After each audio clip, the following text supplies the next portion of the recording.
Assalomu alaykum. 2025-yilning 9-aprel kuni O'zbekiston Respublikasi Vazirlar Mahkamasining Respublika va mahalliy ijro etuvchi hokimiyat organlarining inson resurslarini boshqarish bo'yicha faoliyatini samarali tashkil etish chora-tadbirlari to'g'risidagi 212-son qarori qabul qilindi.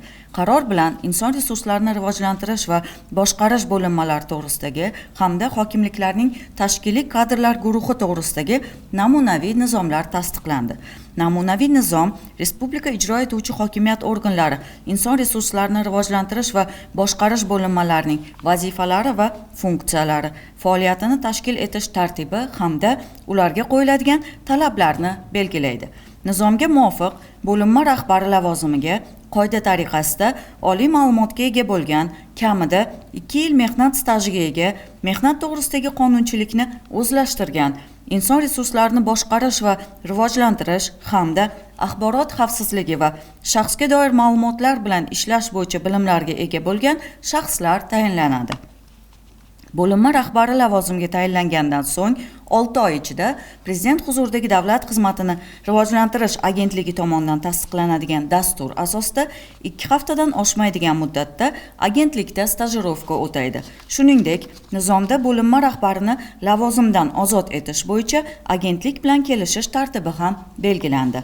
Mazkur namunaviy nizom qoidalari harbiylashtirilgan tuzilmalar va huquqni muhofaza qiluvchi organlarga nisbatan tatbiq etilmaydi. Shuningdek, inson resurslarini rivojlantirish va boshqarish bo'linmalarining rahbarlarini attestatsiyadan o'tkazish tartibi belgilandi. Unga ko'ra, 3 oylik muddatda davlat organlari va tashkilotlarining inson resurslarini rivojlantirish va boshqarish bo'linmalari, shu jumladan hokimliklarning tashkiliy kadrlar guruhlari rahbarlari attestatsiyadan o'tkazilishi belgilandi.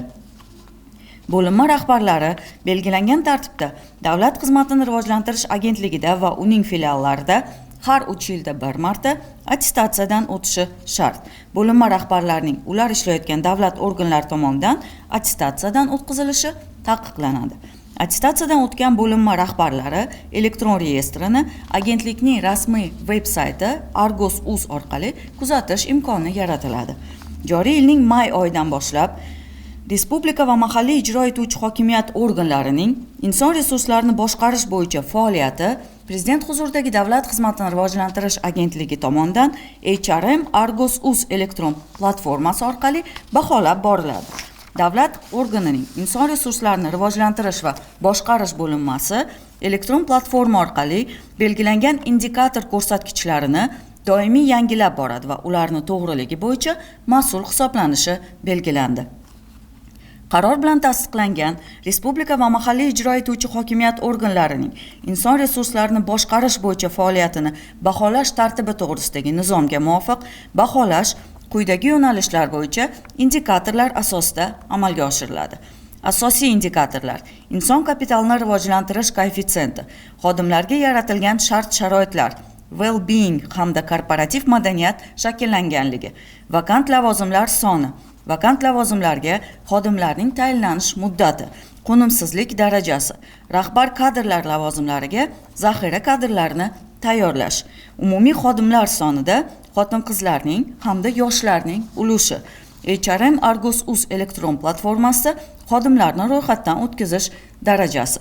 Shuningdek, qo'shimcha indikatorlar sifatida xodimlarning yuqori malaka darajasi, fan nomzodi, falsafa doktori, fan doktori, xalqaro e'tirof etilgan reyting beruvchi tashkilotlarning yuqori 1000 talik ro'yxatiga kiritilgan xorijiy oliy ta'lim muassasalarini tamomlagan xodimlar soni, xorijiy tillardan milliy yoki xalqaro tan olingan sertifikati mavjud xodimlarning ulushi. Asosiy indikatorlar bo'yicha maksimal ball 100 ball, qo'shimcha indikatorlar bo'yicha maksimal ball 15 ball qo'yilishi mumkin.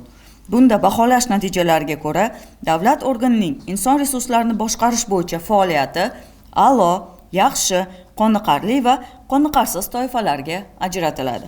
Agentlik baholash natijalarini agentlikning rasmiy veb-sayti Argos.uz orqali e'lon qilib boradi.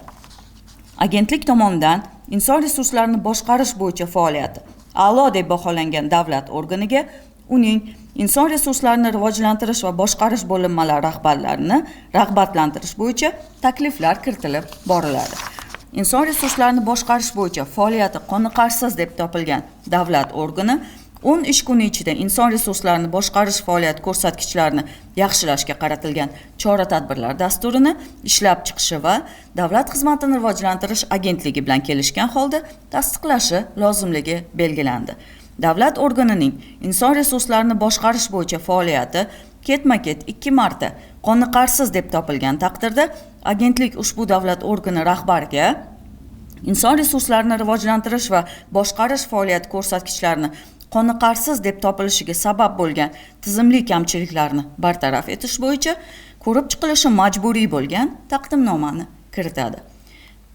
Agentlik faoliyatiga oid yangilik va xabarlar bilan agentlikning rasmiy veb-sayti hamda ijtimoiy tarmoqlardagi sahifalar orqali tanishib borishingiz mumkin. E'tiboringiz uchun rahmat. Salomat bo'ling.